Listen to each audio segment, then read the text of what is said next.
सबसे पहला सवाल आपसे ये है कि जो मैं इतनी देर से कॉन्टिंजेंसी आर्ग्यूमेंट आपको बता रहा था, ये अकल से ही बता रहा था हजरत, आप ये बताएं कि आप इन्फिनिट रिग्रेस ऑफ कॉजेस को पॉसिबल मानते हैं या नेसेसरी बीइंग के एग्जिस्टेंस को सही समझते हैं, क्योंकि दो ही ऑप्शन हो सकता है, आप ये बताएं।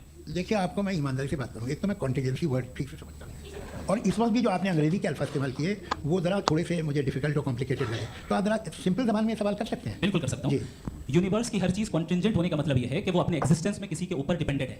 जो भी चीज डिपेंडेंट होगी वो चीज इंडिपेंडेंट नहीं हो सकती, तो उसका कोई ना कोई कॉज होगा। तो अब आप क्या समझते हैं कि ये इन्फिनिट रिग्रेस है, यानी कॉज पर कॉज, कॉज पर कॉज, कॉज पर कॉज, और कभी कोई यानी एंडलेसली चलता रहा? क्योंकि अगर ऐसा होगा तो हम तो एग्जिस्टेंस में आते ही नहीं, लॉजिकली ये मुत्तफक अलैह चीज है, मुत्तफक अलैह अग्रीड अपॉन। इस पे हमने एग्री किया था कि मुश्किल शब्द आएगा तो अर्थ बताना पड़ेगा। तो इन्फिनिट रिग्रेस तो पॉसिबल नहीं है, तो कहीं ना कहीं आपको रुकना पड़ेगा ऐसे नेसेसरी बीइंग पर। नहीं, कोई जरूरत नहीं रुकने की। किसने कहा आप रुकना पड़ेगा? आप रुकते हैं खुदा पे, आप नहीं रुकते। आप कहते हैं वो हमेशा से, जब उस वक्त से जब वक्त नहीं था। आप कहाँ रुकते हैं कि अब हुआ था वो? आप नहीं कहते। हम क्यों नहीं मान सकते कि यूनिवर्स जो है और बल्कि मल्टीवर्सेस जो है वो हमेशा से हैं, वो बनती है, बिगड़ती है। एक हमारे यहाँ एक चीज़ है ब्लैक होल, वो समेट लेता है वापस, फिर ब्लास्ट होता है, फिर फैल जाता है, और इसमें हमारी तो खैर कोई औकात ही नहीं है इंसान की। एक छोटे से जर्रे पे हम 50-60 साल की उम्र रखते हैं, जो करोड़ों अरबों साल की कायनात है उसमें, और पैदा भी नहायत ही बेहुदा वजह से हुए थे।